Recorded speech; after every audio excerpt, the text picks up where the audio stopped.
ঈদের লম্বা ছুটি শেষে মানুষ ঢাকায় আসতে না আসতেই রাজধানীর চিরচেনা রূপ আবারও ফিরে এসেছে। সেই সঙ্গে জমে উঠেছে রাজধানীর কারওয়ান বাজারও।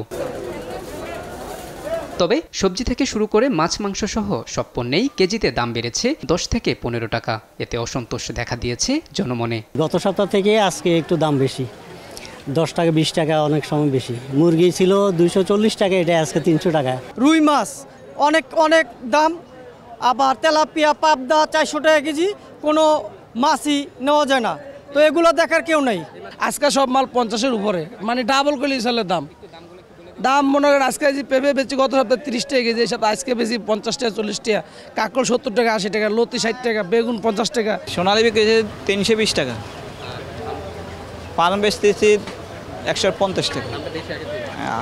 অনেকটা বেশি বাড়ে নাই, 5-10 টাকা বাড়ছে, সোনালী বাড়ছে বেশি।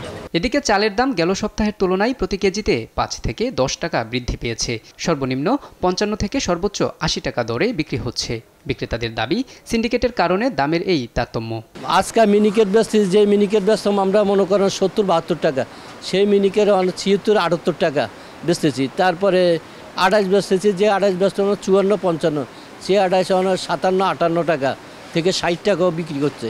এখন বাড়ার কোনো প্রশ্ন উঠে না, একমাত্র কোম্পানিদের কারণে আর এই বড় মেলের কারণে, এদের কারণে বাজারটা বেড়ে গেছে বেশি। এরা বলে ধানের দাম বেশি, আসলে কোনো ধানের দাম বেশি না, এদের সিন্ডিকেটের কারণে বাজার বেড়ে গেছে। গেল সপ্তাহে বাজারে বেচাকেনা কম থাকলেও এই সপ্তাহে তার বিপরীত, চড়া দামে বিপাকে নিম্ন আয়ের ক্রেতারা। একটা সময় ছিল যখন বাজারে আসলে মনে হতো সত্যিই বাজারে এসেছি, কিন্তু এখন বাজারে আসলে মনে হয় কোনো জুয়েলারির দোকানে ঢুকেছি। দাম শুনলেই হার্টবিট বাড়ে। তাই সরকারের প্রতি জনগণের দাবি, হয় দামে লাগাম টানুন, আর না হয় জনগণের হার্টের সুরক্ষায় বিকল্প ব্যবস্থা নিন। মোহাম্মদ আলাউদ্দিন, দেশ টিভি, ঢাকা।